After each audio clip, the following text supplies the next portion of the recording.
Well, San Francisco is one of a handful of cities that mandates all sexual assault kits collected as evidence must be tested. But an exclusive ABC 7 News I-Team investigation shows that there are still untested kits from years ago just sitting on the shelves. Dan Noyes is here now with his investigation. Well, Carolyn and Dan, it took over a month to get our questions answered by the San Francisco police. But that's nothing compared to the years one rape victim waited to see her kit tested.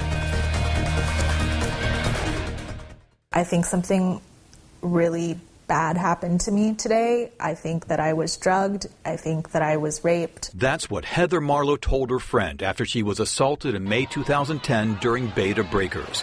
While at the race, Heather says someone drugged her drink. Several hours later, she woke up in a strange house with a man telling her to leave. I was in complete shock and trauma. She went to San Francisco General and got a 4-hour-long sexual assault examination.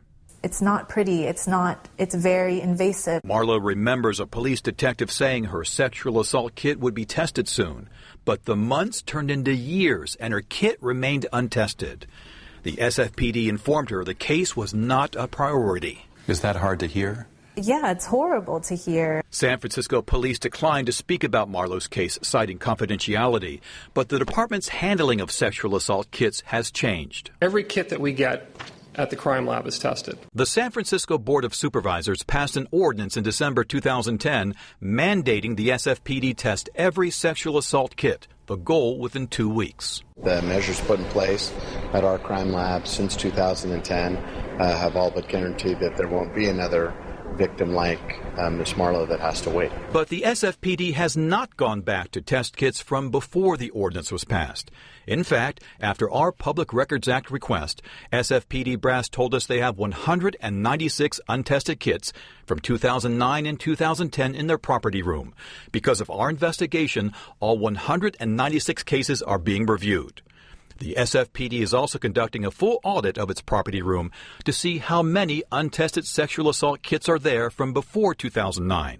We asked other Bay Area law enforcement agencies how many sexual assault kits are in their property rooms. And like San Francisco, we found agencies with kits sitting on shelves. Law enforcement agencies in Alameda County have about 2,000 untested kits in property rooms throughout the county. San Jose has over 1,800 kits. Sunnyvale has 207 in its property room.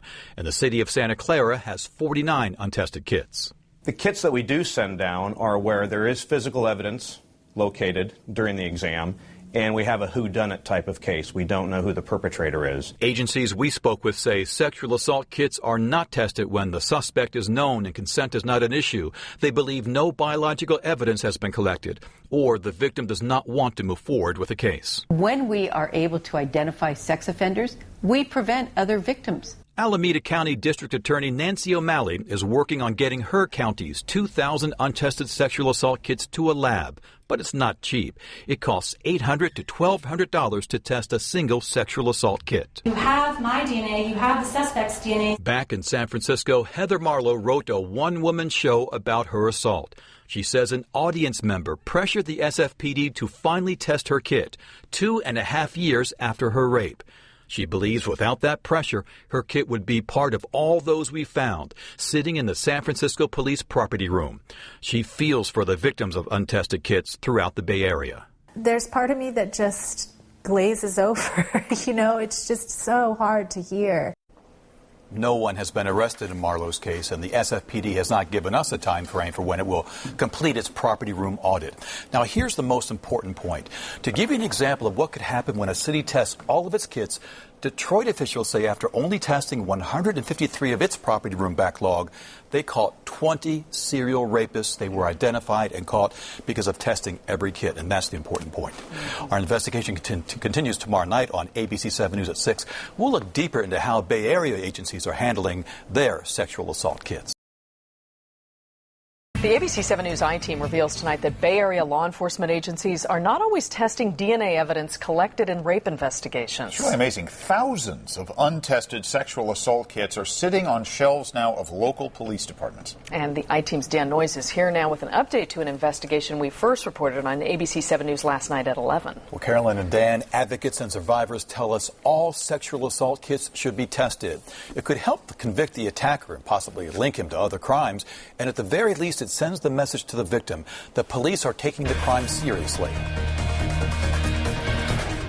Sexual assault crimes are some of the most horrendous crimes that could happen to somebody. Alameda County District Attorney Nancy O'Malley is on a mission to test every sexual assault kit in her county. She's starting with almost 2,000 kits sitting in police property rooms. It makes no sense not to take that amazing tool that's been developed in the criminal justice arena and look at it to see if we can solve some sexual assault crimes. In San Francisco, police are required to test all kits since a city ordinance passed in 2010. But we found police didn't go back and test kits before the ordinance took effect. So far, SFPD officials have found 196 sexual assault kits from 2009 and 2010 sitting untested on property room shelves, and they are now reviewing all those cases. And our investigation has led to an audit of the property room to see if there are any other untested kits from before 2009. Short of a homicide where you don't have the victim to talk to, I don't know that there's another event that could be more traumatizing than a sexual assault. We also surveyed some departments in Santa Clara County and found not all kits there are tested. In the city of Santa Clara, the police collected 45 sexual assault kits from 2009 through 2012. 7 were sent for testing.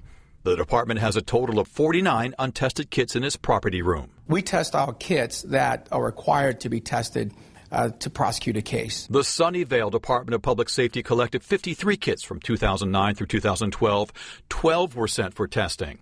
The department says it has 207 untested sexual assault kits in its property room. We didn't send them down for a reason initially. It was either because there was no physical evidence there or was a known suspect that's been referred to the district attorney's office, and we defer to them whether they get sent down or not. San Jose has over 1,800 sexual assault kits in its property room.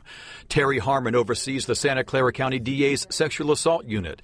She says DNA testing is not always necessary in solving the crime. For example, if a suspect confesses. There's other evidence of a crime that at the time of issuing the SART kit is not a necessary component. The agencies told us they always test sexual assault kits when the suspect is unknown or the suspect is known and denies sexual contact. They do not test the kits if the suspect is known and consent is not an issue.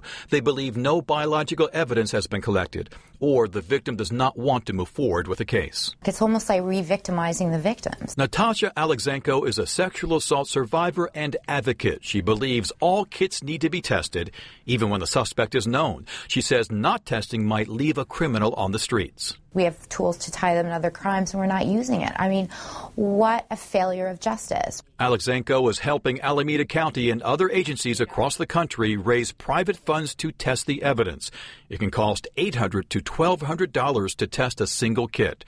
And she says the push for more testing starts with police. Get them out of police custody. Get them out of the police stations, out of county storage facilities. That's where most of the rape kits are. I would also advocate for testing every single SART kit that gets collected. Ian Fitch is the director of the Santa Clara County Crime Lab. Although he believes every kit should be tested, he would want to make sure procedures are in place to make the practice effective. The caveat is that, we can't just put it on a conveyor belt and work that SART kit without having the background information to know, again, what is the nature of the case and does it deserve the prioritization? In fact, every agency we spoke with in Santa Clara County felt the same way. It can be done. We have the kits here. We just have to take it from point A, being the police department evidence room, to point B, to the lab. I'd be an advocate of putting as much DNA in databases as possible. To the extent all SART kits can be tested,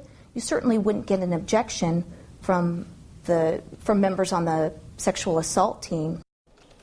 It's now up to the agencies and officials of Santa Clara County to decide if they want to put procedures in place to test all sexual assault kits.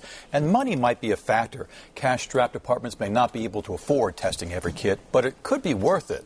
Officials in Detroit say when they tested 154 kits in their backlog, 20 serial rapists were identified, so this can get results. Sure. Yeah, absolutely. Dan, thank you.